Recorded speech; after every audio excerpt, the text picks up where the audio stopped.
It was 1998, and I was on my way back from visiting a client in Northern Virginia.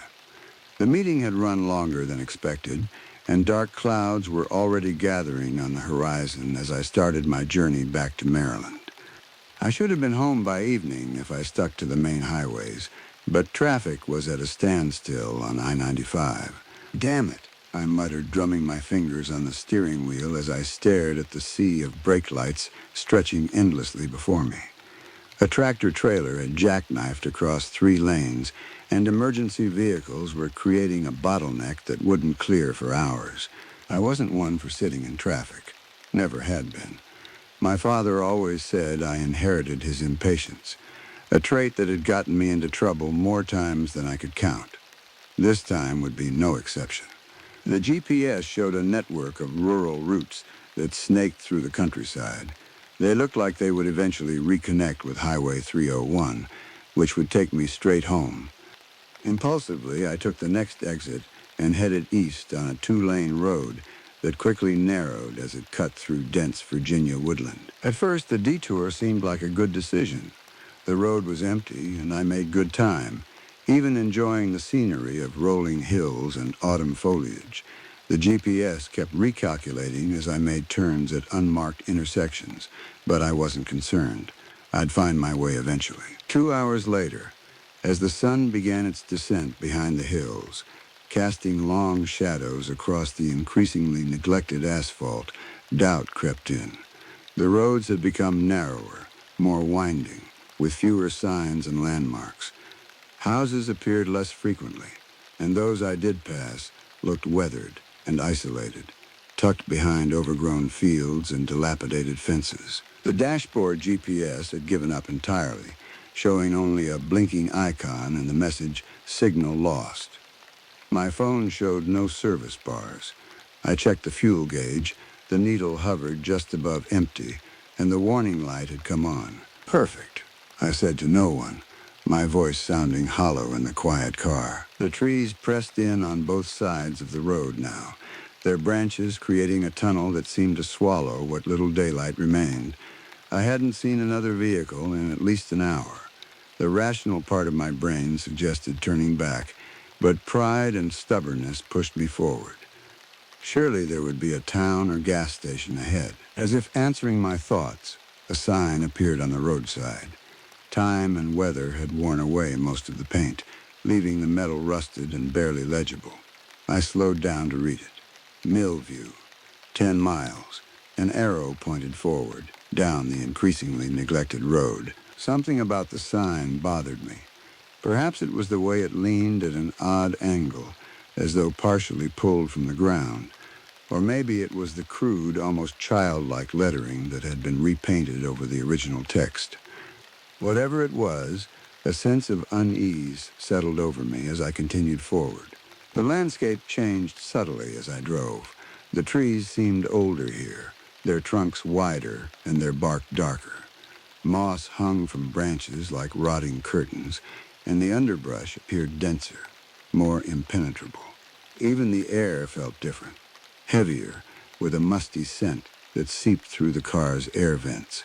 My headlights caught the reflection of something in the road ahead. I slowed down, peering through the windshield at what appeared to be a small animal. As I approached, I realized it was a doll, an old-fashioned porcelain doll with a cracked face, missing one eye. It sat upright in the middle of the road, as if placed there deliberately. I swerved to avoid it, then checked my rearview mirror. In the fading red glow of my taillights, I could have sworn I saw a small hand reach out from the roadside undergrowth and pull the doll into the darkness. My heart began to pound harder. I pressed down on the accelerator, wanting to put distance between myself and whatever I'd just seen. The rational part of my brain insisted it was just a trick of the light. But the primal part, the part that recognizes danger before we consciously understand it, was screaming at me to turn around. But I couldn't turn around. The road had narrowed to the point where there was barely room for my car between the encroaching forest on either side. And with the fuel gauge now flirting with empty, I had no choice but to press on to Millview, hoping to find both civilization and gasoline. As the miles passed, Abandoned structures began to appear among the trees, a collapsed barn, its roof caved in and walls rotting, an old silo leaning precariously against the hillside, a single chimney standing alone, the house it once belonged to long since vanished. These silent sentinels watched my passage with hollow windows and doorframes that resembled faces frozen in silent screams. The pavement gradually gave way to gravel, then to hard-packed dirt. My car bounced and lurched over ruts and potholes, each one threatening to rupture my oil pan or break an axle. I slowed to a crawl, my knuckles white on the steering wheel. At last, the trees parted to reveal what must have been Millview. The faint glow of a few scattered lights in the distance gave me a momentary sense of relief until I got close enough to see the town properly. Millview wasn't so much a town as a collection of decaying buildings arranged haphazardly along what might once have been a main street. Most of the structures were dark, their windows broken or boarded up. The few lights I'd seen came from bare bulbs hanging in porches or windows, their weak illumination creating more shadows than clarity. I rolled slowly into town, my headlights sweeping across abandoned storefronts with faded signs, a barber shop, a general store, a small post office. All appeared to have been closed for decades, their exteriors weathered and peeling. At the center of town stood what must have once been a courthouse or town hall, a two-story brick building with white columns and a small clock tower. The clock had stopped at 3:17, its face cracked and hands frozen in time. Beyond the town hall, I spotted what I'd been desperately seeking, a gas station. But as I pulled closer, my hope evaporated. The station was clearly abandoned, its pumps rusted relics from another era. The convenience store attached to it had windows broken and covered with years of grime. A faded sign reading "Closed" hung crookedly in the door. I stopped my car in front of the station anyway, turning off the engine to conserve what little fuel remained. The silence was immediate and absolute. No distant traffic noise, no hum of electricity, not even the chirp of insects or call of night birds. Just stillness, as if the town were holding its breath. I sat there for a moment, trying to gather my thoughts and suppress the rising panic. This place was wrong. Every instinct told me so, but I was stranded, out of options, and the sun had completely disappeared now, leaving only a starless night sky obscured by a thin layer of clouds. In the rearview mirror, I noticed a faint light from one of the houses further down the street. It was the only sign of habitation I'd seen, and despite my misgivings, it represented my only hope for assistance. Taking a deep breath, I grabbed my wallet and phone and stepped out of the car. The air outside was denser than I expected, thick with the smell of damp earth, rotting wood, and something else, something metallic and organic that I couldn't quite identify, but that made my stomach clench. I walked toward the house with the light, the dirt road crunching softly beneath my shoes.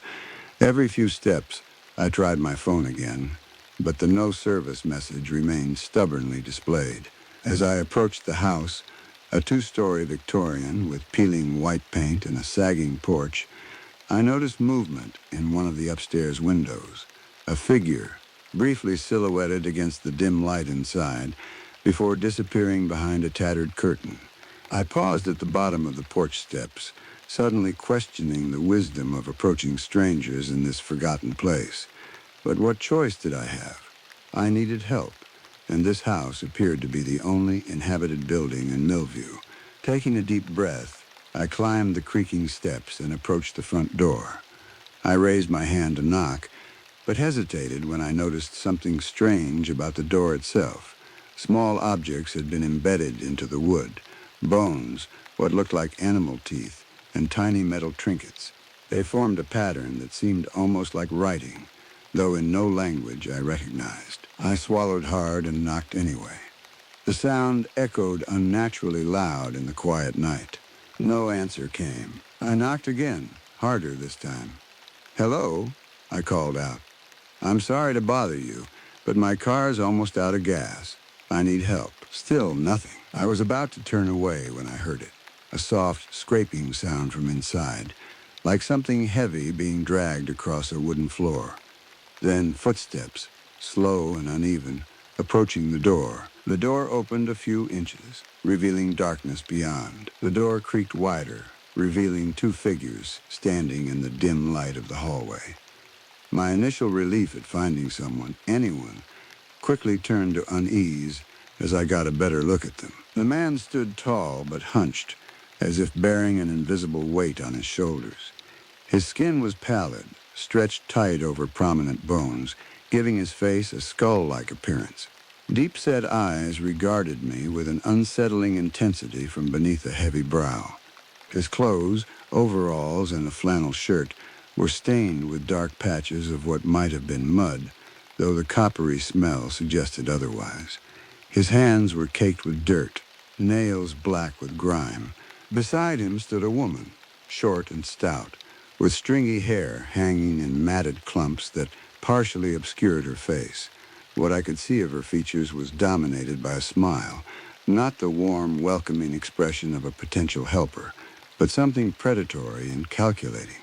Her teeth were yellowed and uneven, some missing entirely, creating gaps in her grin that made it all the more disturbing. "Sorry to bother you," I repeated, fighting the urge to back away. "My car's almost out of gas, and I'm trying to get back to Maryland.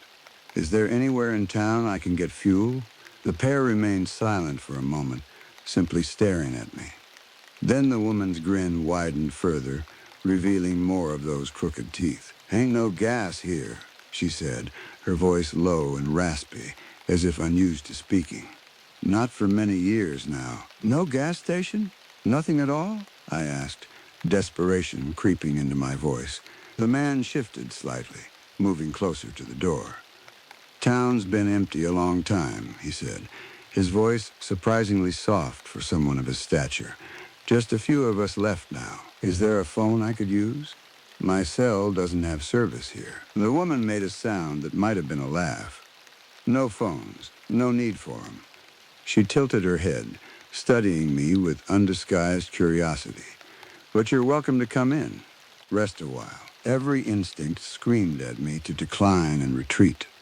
There was something fundamentally wrong about these people, something that went beyond their unkempt appearance or strange manner of speaking. It was in their eyes, a hunger that had nothing to do with food. "I appreciate the offer, but I should try to find help," I said, taking a step backward. "Is there anyone else in town who might have gas or a working vehicle?" The man and woman exchanged a look I couldn't interpret. "Ain't nobody can help you tonight," the man said. "Roads get tricky after dark. Bad things happen to folks who wander." "What kind of bad things?" I asked before I could stop myself. The woman's smile twitched. "People get lost, never find their way out again." She leaned forward slightly. "Best to wait till morning. Come inside. We don't bite." She paused, her smile growing impossibly wider.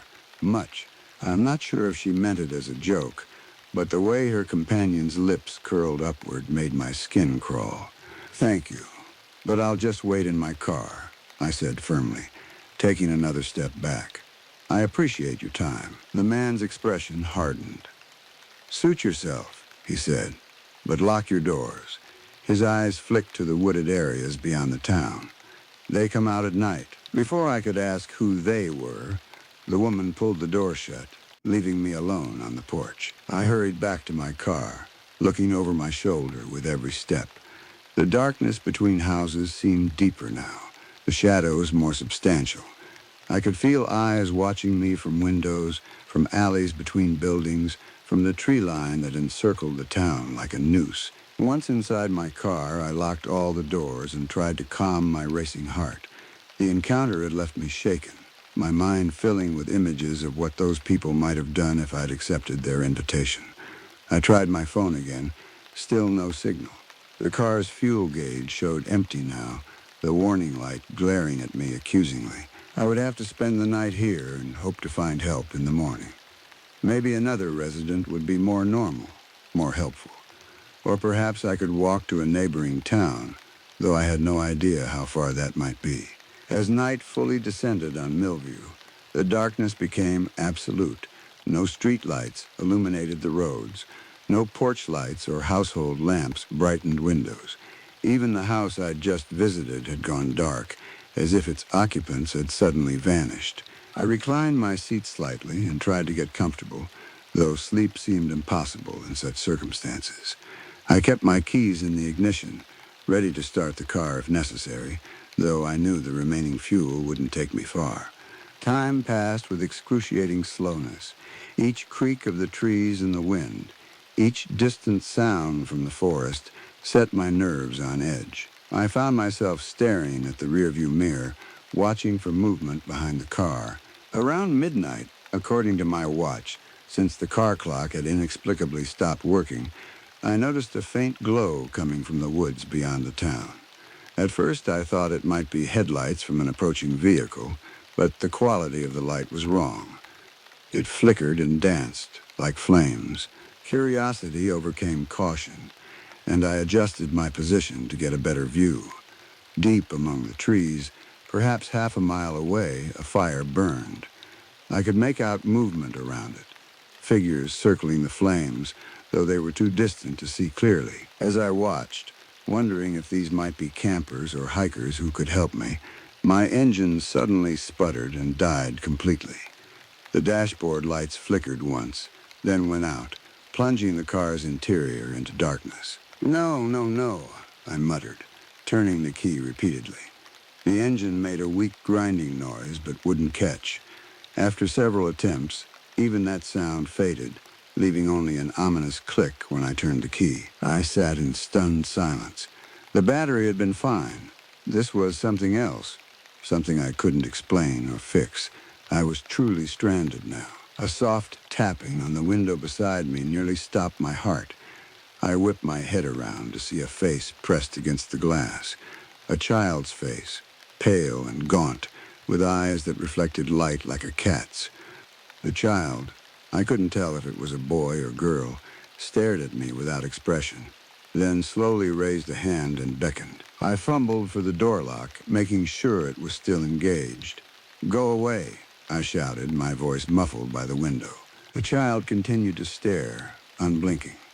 Then, without any change in expression, it placed both hands on the glass and began to push, as if testing the window's strength. I scrambled across to the passenger side, putting distance between myself and the child. From this new angle, I could see that the child wasn't alone. 4 or 5 more figures stood in the shadows behind it, adults of varying heights, all watching the car with the same unnerving stillness. The child continued pressing against the window, and to my horror, I heard the glass begin to creak under the pressure. How could a child exert such force? Making a split-second decision, I grabbed my wallet and phone, flung open the passenger door, and bolted from the car.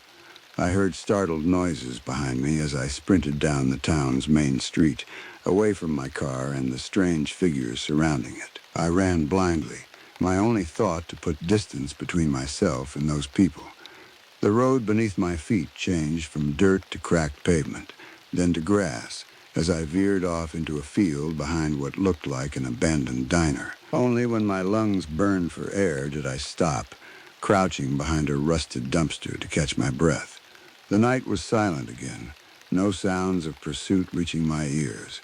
Had I lost them, or were they simply waiting, knowing I had nowhere to go? I needed shelter, somewhere to hide until daylight. The diner behind me was an option, but it seemed too obvious. My eyes scanned the area, settling on a small building at the edge of the field. It looked like a storage shed or workshop, its weathered boards offering potential concealment. Staying low, I made my way toward it, freezing at every sound. The rustle of leaves, the creak of distant wood. The shed door hung partially open on rusted hinges. I slipped inside, pulling it closed behind me as quietly as possible. The interior was pitch black. I fumbled for my phone, activating its screen to provide a weak light. The shed contained farming equipment, ancient, rusted tools hanging from pegs on the wall, bags of what might once have been fertilizer now hardened into unusable lumps, and a workbench covered in dust and cobwebs. In one corner sat an old generator, its metal casing corroded but potentially functional. Beside it, a shelf held several gas cans. I nearly sobbed with relief as I lifted one. It had weight to it, suggesting it contained fuel. If I could get this back to my car, I might be able to escape. But the thought of venturing outside again, of potentially encountering those people, made me hesitate. And what about the child? The unnatural strength it had displayed as it pressed against my window. I decided to wait until dawn. Surely in daylight, the town would seem less threatening. Perhaps I'd even find a rational explanation for everything I'd experienced. Setting the gas can aside for later, I cleared a space in the corner furthest from the door and sat down, my back against the wall. I tried my phone again. Still no signal. The battery was at 40%, and I knew I needed to conserve it. As I sat in the darkness, I became aware of sounds outside, soft footfalls in the grass, whispered conversations too faint to make out. They were searching for me. I drew my knees to my chest, trying to make myself as small as possible. The footsteps came closer, pausing just outside the shed. I held my breath, fear pulsing through me with each heartbeat. The door creaked open an inch, then another. A sliver of moonlight cut through the darkness, illuminating a single eye peering through the gap. An eye too large, too round to belong to a normal human face. I remained frozen, not daring to move or breathe. After what seemed like an eternity, the eye withdrew, and the door eased shut again. The footsteps moved away, fading into the distance. Only then did I notice the smell, a pungent metallic odor that seemed to emanate from the back of the shed. My phone's light revealed what I'd missed in my initial inspection, a trapdoor in the floor, partially covered by an old tarp. Curiosity warred with fear. What lay beneath that door? A cellar? A tunnel that might lead out of town? Or something worse? In the end, necessity made the decision for me. If those people returned in greater numbers, I'd need another escape route. Slowly, I moved toward the trap door, pulling aside the tarp to reveal an iron ring handle set into rough wooden planks. Bracing myself, I pulled. The door resisted, then gave way with a groan that seemed impossibly loud in the silent shed. A rush of cold, dank air rose from the opening, carrying with it that metallic smell, now stronger and mixed with the unmistakable stench of decay. My phone's light revealed a set of crude steps descending into darkness. I hesitated at the threshold, every instinct warning me against proceeding.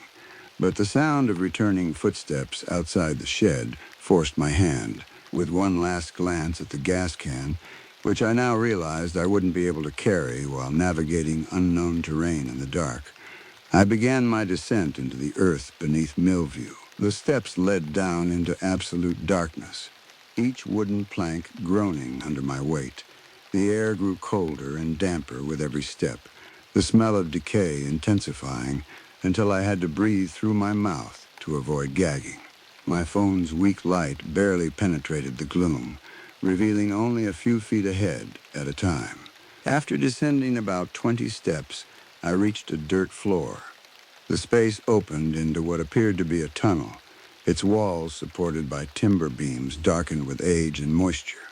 The ceiling was low enough that I had to stoop slightly to avoid hitting my head. I paused, listening for sounds of pursuit from above, but heard nothing beyond the soft drip of water somewhere in the darkness ahead. Taking a deep breath, I began moving forward, one hand trailing along the rough wall for guidance. The tunnel extended straight for about 50 feet before branching in two directions. I hesitated at the junction, uncertain which path to take. The left tunnel seemed to angle slightly upward, while the right continued deeper underground. Hoping the rising path might lead to an exit, I turned left. As I progressed, I noticed that the timber supports gave way to stone walls. Not modern construction, but old masonry work with irregular blocks fitted together without mortar. The floor changed too, from packed earth to worn flagstones that felt unnaturally smooth beneath my shoes, as if polished by countless footsteps over many years. The tunnel widened into a chamber about the size of a small classroom. My phone's light couldn't reach the far wall, but it revealed enough to make me freeze in place. The room's floor was covered with small objects, arranged in precise patterns: bones, feathers, small animal skulls, and tarnished coins or medallions, all forming intricate spirals and geometric shapes that made my eyes hurt if I looked at them too long. At the center of the chamber stood a stone table, or altar, its surface stained dark with what could only be blood, old and new layers overlapping in a horrific palimpsest of violence. Around the altar, candle stubs in various states of melting suggested recent use. My mouth went dry as the implications sank in. Whatever was happening in Millview went beyond rural isolation or eccentric locals. This was something ritualistic, something ancient and perverse. I began backing toward the tunnel entrance, unwilling to turn my back on the chamber. As I retreated, my foot knocked against something that rolled across the flagstones with a hollow sound. I lowered my phone's light to see what it was, and immediately regretted it. A human skull, smaller than an adult's, grinned up at me from the floor. A child's skull, with delicate bone structure and teeth still emerging from the jaw. I stifled a scream, turning to flee back the way I'd come. In my haste, I moved too quickly, striking my head on a low-hanging support beam. Pain exploded behind my eyes, and I stumbled forward, losing my grip on my phone. It clattered to the ground, its light briefly illuminating the ceiling, revealing dozens of similar skulls embedded in the mortar between stones, empty eye sockets seeming to watch my panic. I scrambled to retrieve my phone, my fingers closing around it just as its screen went dark, either from impact damage or power-saving mode engaging. I jabbed desperately at the buttons, but the screen remained black. Darkness enveloped me completely. I stood frozen, disoriented, my heart pounding so loudly I feared it might echo through the tunnels and give away my position. Without light, I had no choice but to feel my way back, one cautious step at a time. I placed my hand on the wall and began moving, trying to retrace my path to the junction. Each step was an exercise in terror, my imagination populating the darkness with watching eyes and reaching hands. The sound of my own breathing seemed thunderous in the confined space. After what felt like an eternity, I reached the junction, or at least I thought it was the junction. Without light, I couldn't be certain. I turned right, hoping it would lead back to the stairs, but the tunnel seemed different, wider, the ceiling higher than I remembered. I continued anyway, having no alternative. The floor began to slope downward, contradicting my memory of the path I'd taken. I should have been climbing back toward the trap door, not descending deeper. I was lost. Panic threatened to overwhelm me. I leaned against the wall, trying to control my breathing and think rationally. As I stood there, I became aware of a sound, faint at first, then growing clearer. Voices, chanting in unison. The words unintelligible, but the rhythm hypnotic. The sound came from somewhere ahead. Logic told me to move in the opposite direction, but I found myself drawn forward, as if the chanting exerted a physical pull.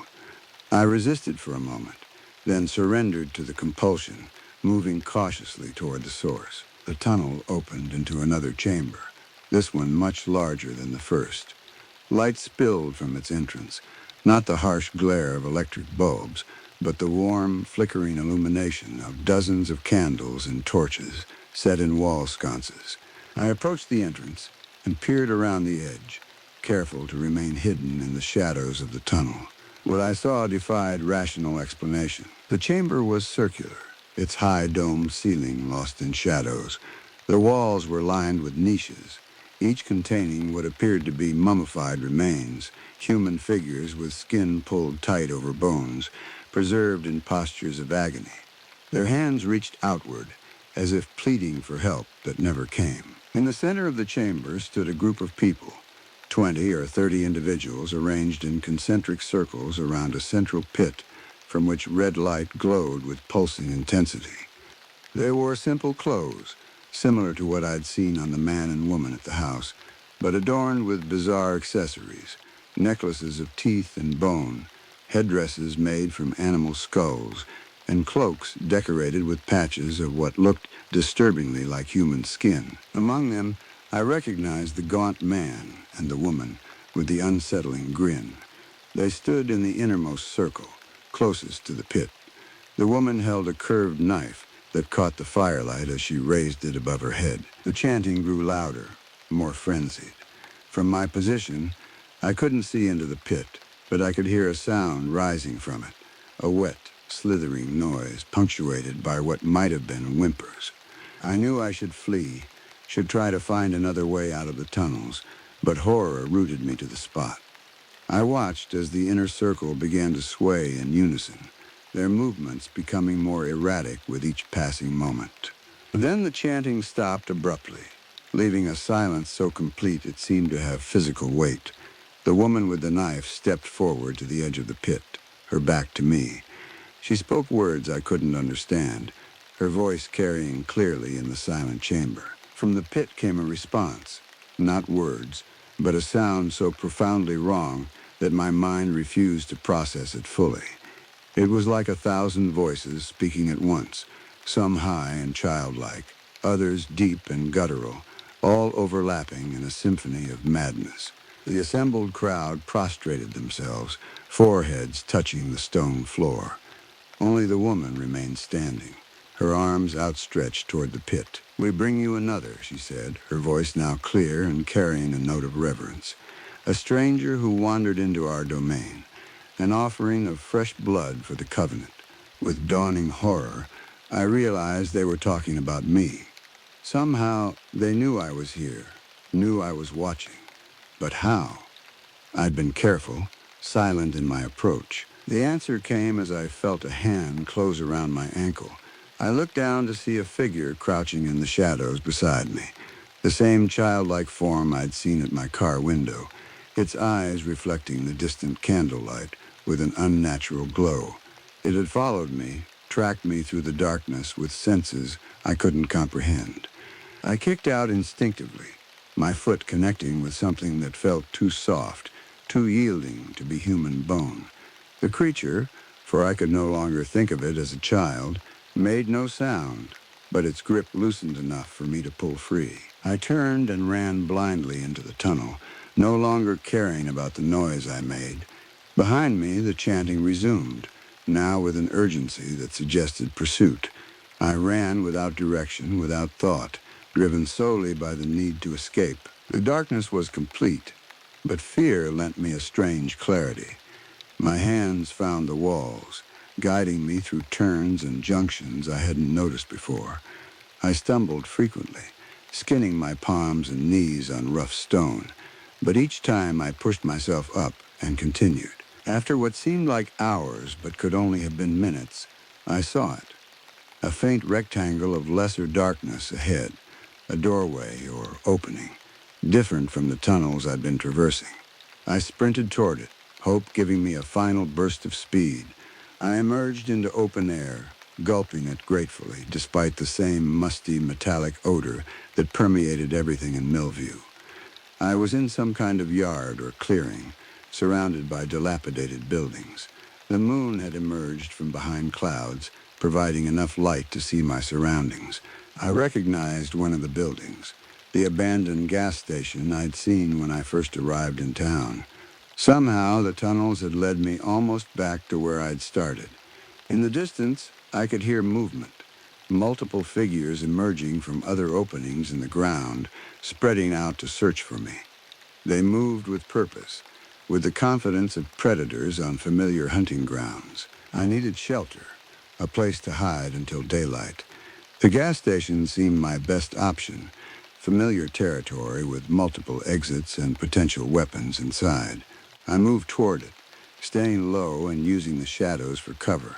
As I neared the building, I saw something that made me pause. My car, parked exactly where I'd left it. But that was impossible. I'd abandoned it on the other side of town when fleeing from the child and the other figures. Unless I'd become disoriented in the tunnels, had traveled in a circle without realizing it, or unless someone had moved my car, perhaps to lure me back. I approached cautiously, expecting an ambush. The driver's door stood partially open, keys still in the ignition. Beyond the car, the gas station's door hung open as well, darkness yawning within. I faced a choice: try to start the car and escape, or hide in the gas station until dawn. The car seemed the better option, but I remembered how the engine had died earlier, how the battery had failed for no apparent reason. What if the same thing happened again, leaving me exposed and vulnerable on the road? The decision was made for me as I heard voices approaching, too close to risk the time it would take to start the car. I ducked into the gas station, pulling the door nearly closed behind me, but leaving it ajar enough to watch the street. The interior was pitch black, but my eyes were beginning to adjust after my time in the tunnels. I could make out the shapes of shelving units, a counter with an ancient cash register, and doorways leading to what might be storage areas or restrooms. I moved behind the counter, crouching down as footsteps approached outside. Through the gap in the door, I saw them, 5 or 6 figures moving slowly down the street, examining doorways and windows of each building they passed. They carried no flashlights, yet moved with certainty in the darkness, as if they could see perfectly. Leading them was the gaunt man from the house, now carrying what looked like a hunting rifle. Beside him walked the woman, her knife gleaming in the moonlight. The others were armed with various implements, axes, machetes, and in one case what appeared to be a bone saw. They paused in front of the gas station, and I held my breath, pressing myself against the counter to stay hidden. The offering escaped the tunnels, the woman said, her raspy voice carrying clearly in the night air. It can't have gone far. The covenant requires blood, the man replied. Fresh blood, freely flowing. We cannot return empty-handed. The town boundaries are sealed, another voice added. It cannot leave without our permission. The woman turned slowly, her gaze sweeping across the buildings. For a terrifying moment, her eyes seemed to fix directly on the gap in the door, on my hiding place. Then she smiled, that same disturbing grin I'd seen earlier. It hides, she said, thinking itself clever. But we know this place. Every stone, every shadow. She gestured to the others. Spread out. Find it. The sun rises in 3 hours, and the offering must be made before dawn. The group dispersed, moving in different directions. 2 headed toward the woods, 1 crossed to the building opposite, and 1 remained on the street, watching. The woman and the gaunt man approached my car, examining it closely. I watched as the woman ran her hand along the hood, then peered inside through the open door.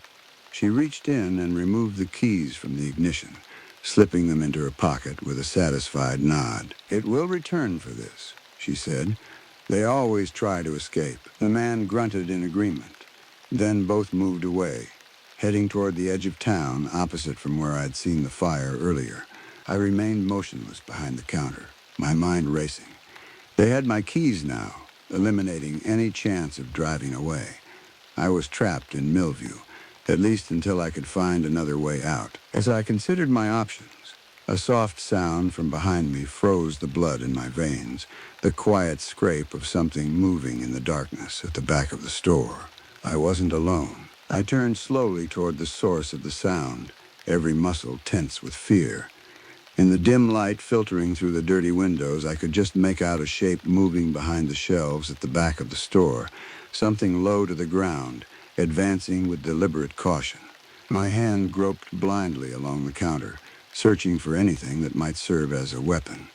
My fingers closed around something cold and metallic, a tire iron, perhaps left behind when the station was abandoned. The shape paused, as if sensing my movement.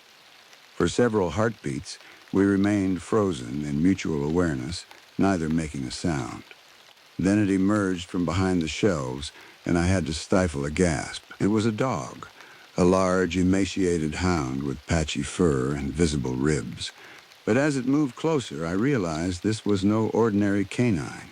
Its proportions were wrong, legs too long and joints that seemed to bend in unnatural directions. Its head was hairless, skull-like, with ears that lay flat against the bone, and its eyes, two milky orbs that nonetheless seemed to fix on me with terrible awareness. The creature tilted its head, studying me with those blind-looking eyes. Then, to my shock, it whined softly, not threatening, but almost plaintive. I remained still, tire iron raised defensively. The dog thing made no move to attack, instead sitting back on its haunches about 10 feet away, continuing to regard me with that unsettling gaze. After several moments of this strange standoff, it did something even more unexpected. It turned its head toward the store's back wall, then back to me, repeating the gesture with clear intent. It wanted me to follow. Every rational thought warned against trusting this aberration, this thing that couldn't possibly be natural. And yet, it hadn't attacked when it had the chance. It seemed to be offering help. Before I could decide, voices outside grew louder. Someone was approaching the gas station again. The dog thing's head snapped toward the sound, a low growl emanating from its throat. It looked back at me, more insistent now, again indicating the store's rear, decision time. I could stay and face whoever was coming, or I could follow this unnatural creature to who knew where. Neither option seemed particularly safe, but at least the dog wasn't actively trying to kill me, yet. I moved quietly from behind the counter, staying low. The dog thing immediately stood and padded toward the back of the store, pausing to ensure I followed. It led me to a door marked Employees Only, nudging it open with its snout to reveal a small storeroom beyond. The room contained shelves of ancient inventory, canned goods with faded labels, dusty bottles of motor oil, boxes of unused paper products. At the far end, the dog scratched at a section of the wall that, upon closer inspection, turned out to be another door, this one hidden by its identical paint color to the surrounding wall. I pushed it open to find a narrow staircase leading down. More tunnels. The thought of returning underground filled me with dread, but the sound of the gas station's front door opening made the decision for me. I slipped through the hidden door, the dog thing following close behind. I pulled the door shut just as flashlight beams swept the storeroom. Voices filtered through. Two people, speaking in the same strange cadence I'd heard during the ritual. "It was here," one said. "I can smell it. Not long gone," the other replied. "The scent is fresh." They moved around the storeroom, their footsteps heavy on the wooden floor above my head. I held my breath, the tire iron clutched in white-knuckled hands as I pressed myself against the wall of the stairwell. The dog thing had no such concerns. It continued down the stairs without waiting, disappearing into the darkness below. With no better options, I followed, feeling my way down step by step until I reached what felt like a wine cellar, cool and dry, with earthy-smelling air. The dog had stopped at the bottom of the stairs, its outline barely visible in the near-total darkness. It waited until I reached it, then moved forward again, leading me through rows of shelving that seemed to contain bottles and jars.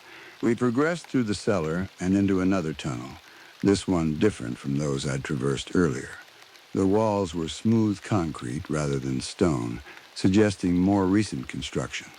Pipes ran along the ceiling, perhaps part of the town's water system or other utilities. The dog moved with confident familiarity, never hesitating at junctions or turns. I followed blindly, having no choice but to trust this bizarre guide.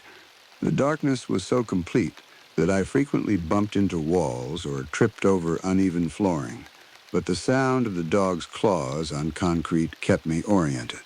After what seemed like an hour of walking, though my rattled sense of time made it impossible to judge accurately, I detected a change in the air.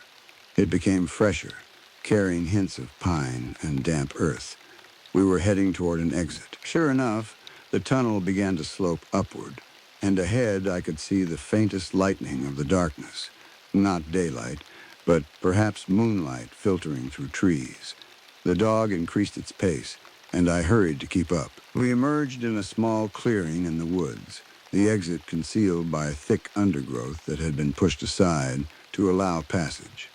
The night sky was visible through gaps in the canopy, stars now clearly visible as the clouds had dispersed. The dog stopped at the edge of the clearing, turning to face me. In the moonlight, it looked even more unnatural, less like a dog, and more like something that had once seen a dog and attempted to recreate the form without fully understanding its anatomy. It made no sound, but its intent was clear. This was as far as it would take me. I had been delivered from immediate danger, but what happened next was my responsibility. "Thank you," I said, feeling ridiculous for speaking to the creature, but compelled to acknowledge its help. The dog thing's milky eyes regarded me for a moment longer. Then it turned and melted into the underbrush, disappearing as silently as it had appeared in the gas station. Alone again, I took stock of my situation. I was somewhere in the woods outside Millview, with no clear idea of which direction might lead to safety. My car keys were gone, my phone was dead, and dawn was still hours away. But at least I was away from those people and their disturbing ritual. I had a weapon of sorts in the tire iron, and the cover of darkness in which to put distance between myself and the town. I looked up at the stars, trying to orient myself. The North Star was visible, which meant I could establish direction. Maryland lay northeast of Virginia. If I could maintain that heading until reaching a road or another town, I might find help. I began walking, staying beneath the cover of trees but keeping the stars visible for navigation. The forest was unnervingly quiet. No insects chirping, no night birds calling, not even the rustle of small animals in the underbrush. It was as if all natural life had abandoned this area, leaving only silence and the occasional whisper of wind through leaves. After about 20 minutes of hiking, I noticed light ahead, not the diffuse glow of dawn, but the focused illumination of flames. The fire I'd glimpsed earlier from town. Caution warred with curiosity. The fire might represent danger, more of the townspeople and their rituals, but it could also be campers or hunters, normal people who might help me. I approached slowly, using trees for cover. As I drew closer, details became clearer, extinguishing any hope of finding friendly assistance. In a clearing about 50 yards ahead stood a circle of rough-hewn wooden posts, each topped with an animal skull. Deer, bear, and others I couldn't identify. Within this circle burned a massive bonfire, its flames reaching 15 feet into the air, casting wild shadows across the surrounding trees. Around the fire moved figures, 6 or 7 people dressed in the same makeshift ceremonial garb I'd seen in the underground chamber. They danced in a slow, shuffling circle, their movements suggesting exhaustion or trance. But what froze my blood was what hung from a thick branch extending over the fire pit. Bodies, at least 3 of them, suspended by ropes around their ankles. From my position, I couldn't tell if they were animal carcasses or human remains. But given everything I'd seen in Millview, I feared the worst. I began to back away, moving as silently as possible. Whatever was happening here, I wanted no part of it. But as I retreated, my foot came down on a dry branch, snapping it with a crack that seemed explosively loud in the quiet forest. The dancing figures stopped abruptly, heads turning in unison toward the sound. One of them, a tall, thin man, with what appeared to be a deer skull covering his head, raised a hand and pointed directly at my hiding place. "There!" he shouted. "The offering flees." I didn't wait to see more. I turned and ran, crashing through underbrush and leaping over fallen logs with adrenaline-fueled desperation. Behind me came sounds of pursuit, branches breaking, voices calling to each other as they spread out to cut off possible escape routes. I had no plan beyond putting distance between myself and my pursuers. The tire iron slapped against my leg as I ran, temporarily forgotten in the panic of flight. The forest seemed to close in around me, branches reaching like grasping hands to slow my progress, roots rising from the earth to trip my feet. A shout from my right indicated that one of them was gaining ground, attempting to flank me. I veered left, only to hear another voice from that direction. They were surrounding me, using their knowledge of the terrain to herd me like prey. Ahead, the trees thinned, revealing what appeared to be a road or wide path. I sprinted toward it, hoping it might lead to safety. As I burst from the tree line, moonlight revealed a dirt track wide enough for vehicles, perhaps a fire road or access path for the Forestry Service. I turned right without thinking, running along the packed earth that offered easier footing than the forest floor. Behind me, figures emerged from the trees, giving chase with tireless determination. The road curved ahead, revealing a structure in the distance, a small building with a metal roof reflecting moonlight. As I drew closer, I recognized it as a ranger station or fire lookout, the kind of remote outpost that might have a radio or other means of communication. Hope surged within me. If I could reach it, barricade myself inside, perhaps I could call for help, or at least find better weapons than a tire iron. I redoubled my speed, ignoring the burning in my lungs and the cramping in my legs. Behind me, my pursuers seemed to realize my destination, and likewise increased their pace, their calls taking on a more urgent tone. The station stood on a slight rise, a single window illuminated by what might have been emergency lighting or a security lamp. A set of wooden steps led to a door that represented my only chance of safety. I took the steps 3 at a time, grasping the door handle and twisting with desperate strength. To my immense relief, it turned freely, and I flung myself inside, slamming the door behind me and searching frantically for a lock. There was none, just a simple latch that wouldn't hold against determined force. I looked around wildly for something to barricade the door and spotted a heavy desk that might serve. With strength born of fear, I dragged it across the floor and wedged it against the entrance. Only then did I take in my surroundings and the horror of my mistake. This was no ranger station. The interior walls were covered with symbols carved directly into the wood, the same spiral patterns and angular glyphs I'd seen in the underground chamber. What I'd taken for a desk was actually an altar, its surface stained dark with old blood. And I wasn't alone. Seated in a corner, nearly invisible in the shadows, was the woman with the disturbing grin, the same one who had taken my car keys, who had presided over the ritual beneath the town. She regarded me with that same predatory smile, her eyes reflecting the faint light like an animal's. "We wondered when you'd find your way here," she said, her raspy voice edged with amusement.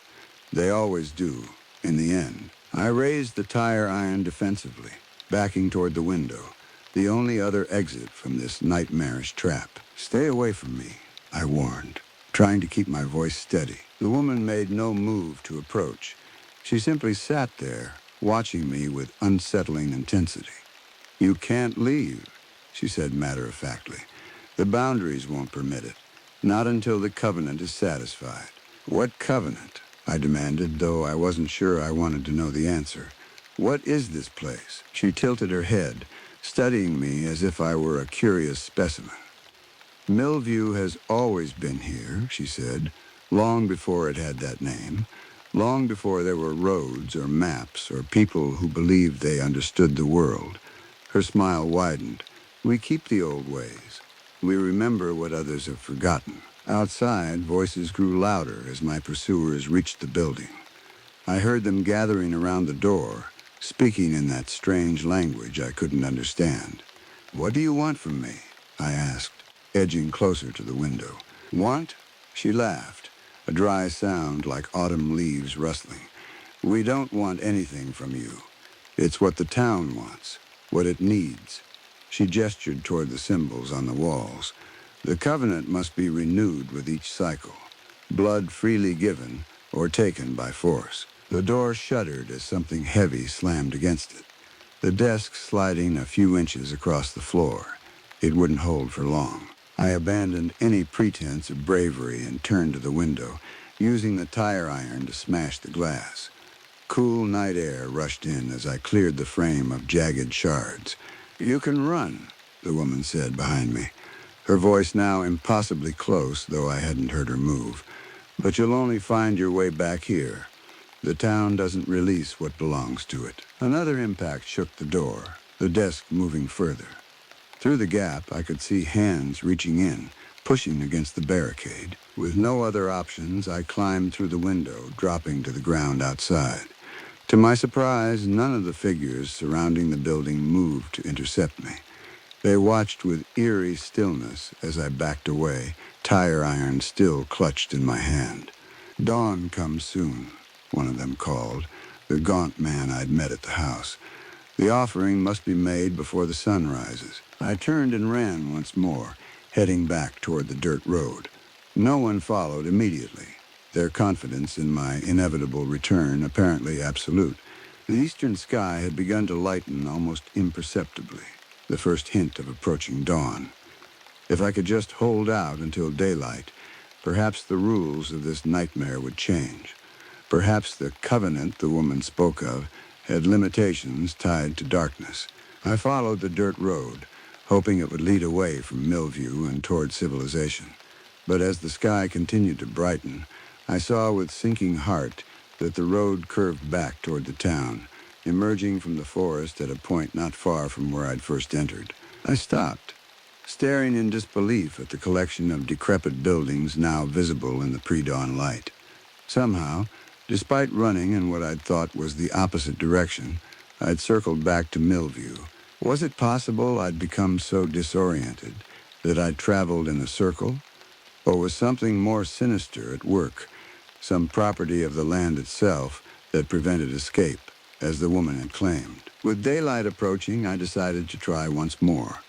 I turned away from the town and headed back into the forest, this time ignoring roads and paths, using the steadily brightening sky to maintain a straight course away from Millview. I walked for what must have been an hour, pushing through increasingly dense undergrowth, climbing over fallen trees and skirting boggy areas where the ground grew soft and treacherous. The forest should have ended, should have given way to fields or highways or other signs of the Virginia countryside I knew existed beyond Millview. Instead, the trees began to thin, revealing familiar buildings ahead: the abandoned courthouse, the shuttered general store, the gas station where my car still waited. Millview. Again, I stopped, exhaustion and despair washing over me in equal measure. The woman's words echoed in my mind. The town doesn't release what belongs to it. As the first true rays of sunlight crested the eastern hills, I made my way to my car, not bothering to hide or move stealthily. The town seemed deserted now, no sign of the strange residents or their horrific rituals. The car door was still open, though the keys were gone as I'd expected. I collapsed into the driver's seat, mind racing for solutions. Could I hotwire the car, find another vehicle? Perhaps in daylight I could simply walk out of town along the main road, the one I'd driven in on. As I sat there contemplating my next move, I noticed something on the passenger seat that hadn't been there before, a folded piece of paper. I picked it up cautiously, unfolding it to reveal a hand-drawn map. It showed Millview at the center, surrounded by forest, with a single road leading away to the south, not the direction I'd come from originally, nor any of the ways I'd tried to leave. At the bottom of the page, written in spidery script, were the words, "The covenant accepts substitution. Bring another, and you may leave." The implications turned my stomach.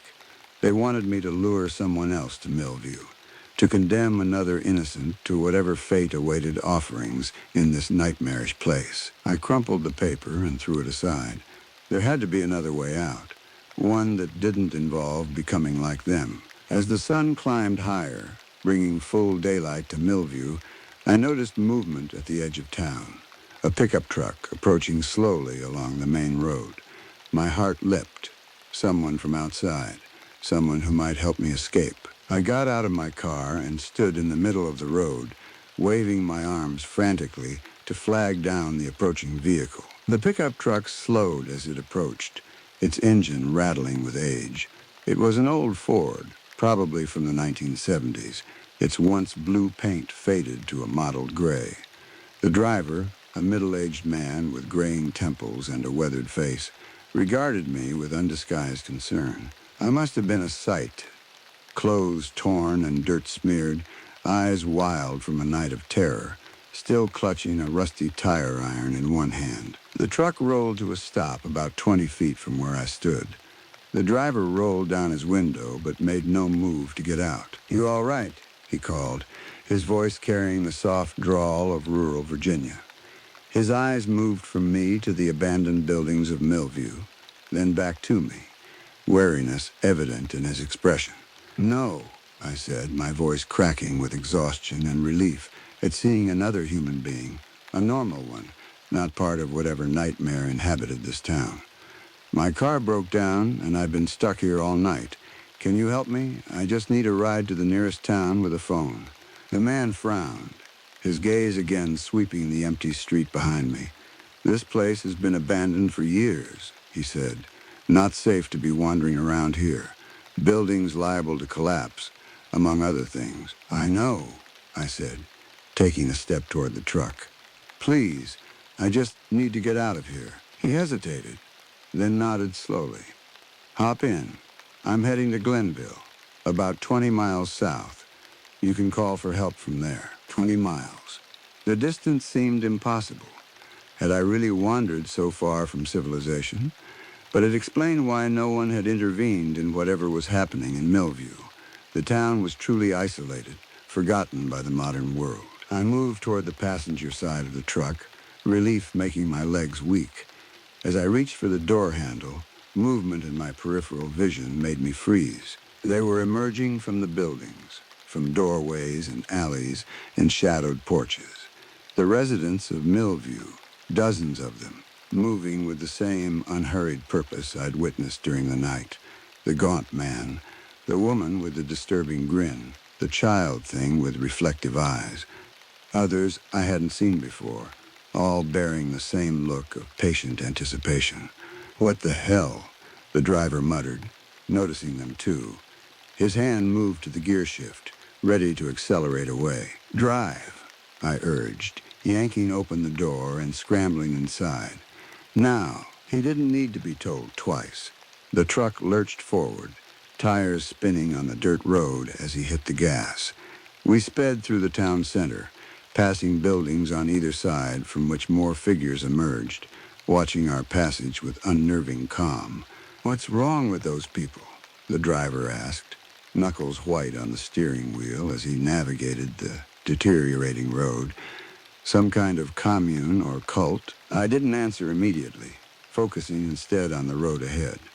We were approaching the town limits, passing the rusted sign I'd seen when I first arrived. Beyond it lay the forest, and beyond that, freedom. "Something like that," I said finally. "They tried to keep me here, wouldn't let me leave." He shot me a skeptical glance. "What? They held you prisoner?" How could I explain what I'd witnessed?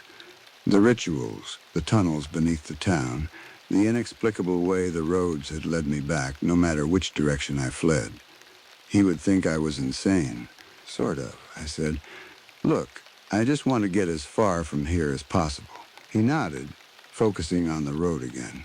We had entered the forest now, trees pressing close on either side of the narrow lane. The truck bounced over ruts and potholes, its aged suspension groaning in protest. I watched the side mirror, half expecting to see the townspeople in pursuit, but the road behind us remained empty. Had we escaped? Was it really that simple? Just driving away in broad daylight? The woman's words echoed in my mind. "The covenant accepts substitution. Bring another, and you may leave." I hadn't brought the driver to Millview intentionally, but he was here now, another potential offering for whatever dark purpose the town required. The thought made me sick with guilt. "We should go faster," I said, unable to shake the feeling that we weren't yet free. The driver gave me another look, his expression now more concerned than before. "Road's too rough. Bust an axle out here, and we're both stuck." I nodded reluctantly, acknowledging the truth in his words, but with each passing minute, dread built within me. It couldn't be this easy. Nothing about Millview had been easy. We had traveled perhaps 3 miles from the town when the engine coughed, then sputtered. The driver's eyes widened as he pumped the gas pedal, trying to maintain speed. "What's happening?" I asked, panic rising in my throat. "Don't know," he said, brow furrowed in confusion. "She was running fine this morning. Filled the tank before I left home." The engine coughed again, then died completely. The truck rolled forward on momentum for another 100 yards before slowing to a stop in the middle of the road. The driver tried the ignition repeatedly, but the engine wouldn't catch, just like my car the night before. We sat in silence for a moment, the only sound the tick of the cooling engine and the distant call of a crow somewhere in the forest. "This isn't mechanical," I said quietly. "It's them, the town. It doesn't want us to leave." The driver stared at me, his expression a mixture of disbelief and growing fear. "What are you talking about?" Before I could answer, movement appeared in the road ahead, figures emerging from the trees, blocking our path. The residents of Millview had somehow gotten ahead of us, anticipating our route and laying an ambush. "Jesus Christ," the driver breathed, reaching beneath his seat and pulling out a revolver. "What the hell is going on here?" I remembered my initial encounter with the gaunt man and the woman, how they had invited me inside, how every instinct had warned me against accepting. Now I understood why. Once you entered their domain, you became part of their covenant, an offering. "We need to run," I said, gripping the tire iron tightly. "The truck's not going to start again. We need to go on foot, through the woods." The driver nodded, his face pale but determined. He checked his revolver, an old .28 special that had seen better days, and opened his door. "Stay close," he said. "I grew up hunting these woods. I know the area." We left the truck, moving quickly into the forest perpendicular to the road. The undergrowth was thick, making progress difficult, but the driver seemed to know what he was doing, finding game trails and natural gaps in the vegetation. Behind us, I could hear movement, the townspeople pursuing, spreading out to flank us just as they had during the night. But in daylight, navigating with the help of someone who knew the terrain, we stood a better chance. We pushed deeper into the forest, maintaining a steady pace that gradually put distance between us and our pursuers. The driver led the way confidently, occasionally checking his bearings against the sun's position. "There's a fire road about a mile ahead," he said quietly as we paused to catch our breath behind a fallen oak. "It leads to the county highway. If we can reach that, we're in the clear." I nodded, trying to ignore the doubt gnawing at me. The woman's certainty that I couldn't escape nagged at my thoughts. What if the fire road simply led us back to Millview, like every escape route I'd tried during the night? But I had no better plan, and the driver's confidence was reassuring. He knew these woods, had hunted here for years. Surely his knowledge would prove more reliable than my panicked flight in darkness. We continued on, the sounds of pursuit growing fainter behind us. The forest began to thin slightly, the trees smaller and more widely spaced, suggesting we were approaching its edge. "Almost there," the driver said, pointing ahead. "See that break in the trees? That's the fire road." Hope surged within me as I caught sight of what was indeed a wide dirt track cutting through the forest. Beyond it, the land opened up into fields, normal, cultivated farmland that represented civilization and safety. We hurried forward, less concerned now with silence than with speed. The fire road was within reach, 50 yards, then 30, then just a few steps ahead. As we burst from the tree line onto the dirt track, I felt a weight lift from my shoulders. We had done it. We had escaped Millview and its horrible inhabitants. The driver smiled, tucking his revolver into his waistband as he surveyed the open country beyond the road. "See? Told you I knew these woods. Another mile that way," he pointed north along the fire road, "and we hit Route 29. Plenty of traffic there. Someone'll give us a lift." I nodded, relief making me lightheaded. "Thank you," I said. "I don't know what would have happened if you hadn't come along." His smile faded slightly. a shadow passing across his features. What did happen back there? What were those people after? I hesitated, unsure how much to tell him. Would he believe the truth? That Millview was somehow both abandoned and inhabited, that its residents practiced rituals involving human sacrifice, that the town itself seemed to prevent escape? It's complicated, I began. They're not right. They wanted me for some kind of ritual, called me an offering. The driver's eyebrows rose, but he didn't dismiss my words outright. Cults out in these backwoods aren't unheard of, he said thoughtfully. Isolated communities that go bad start believing weird things. We should report them when we get to Glenville. I nodded, though I doubted any conventional authorities would be able to handle what dwelled in Millview. But that was a problem for later. For now, we needed to reach safety. We started walking along the fire road, the open sky above a welcome change from the claustrophobic forest canopy. The sun was high now, approaching midday, its warmth chasing away the lingering chill of my night in the tunnels. After about 10 minutes of walking, a sound reached us, the distant rumble of an engine. We both stopped, looking back the way we had come. Had the townspeople somehow gotten their vehicles working when ours had failed? But the sound came from ahead, from the direction of Route 29. A vehicle was approaching along the fire road, a pickup truck similar to the one we'd abandoned, though newer and in better condition. Probably a hunter or park ranger, the driver said. They use these roads to access the backcountry. We moved to the side of the road, waving as the truck approached. It slowed. The driver, a younger man with a beard and baseball cap, regarding us curiously. "You folks need help?" he called through his open window. "Car trouble," my companion explained. "Could you give us a lift to Glenville?" The man in the truck hesitated, then nodded. "Hop in the back. I'm heading that way anyhow." Relief washed over me again as we climbed into the truck bed. The vehicle resumed its journey, carrying us further from Millview with each passing moment. I leaned against the cab, closing my eyes briefly as exhaustion threatened to overwhelm me. When I opened them again, the landscape had changed. We were passing through farmland now, fields of corn and soybeans stretching to the horizon, normal, ordinary, safe. "We made it," I said, my voice barely audible over the road noise. The driver nodded, his own relief evident in the relaxation of his features.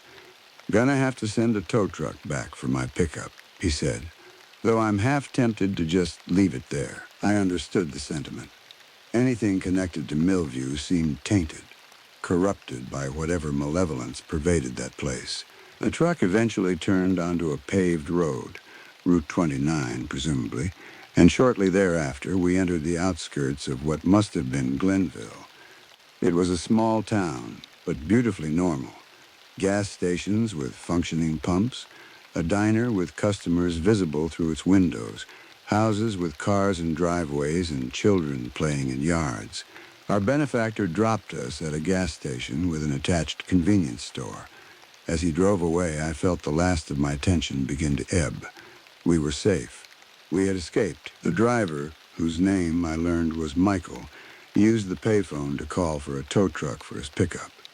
He also contacted the county sheriff's office, reporting what little I was willing to tell him about Millview and its residents. "They'll send someone to check it out," he told me after hanging up, though the deputy I spoke to didn't seem too concerned. Said Millview's been abandoned since the 70s when the paper mill closed.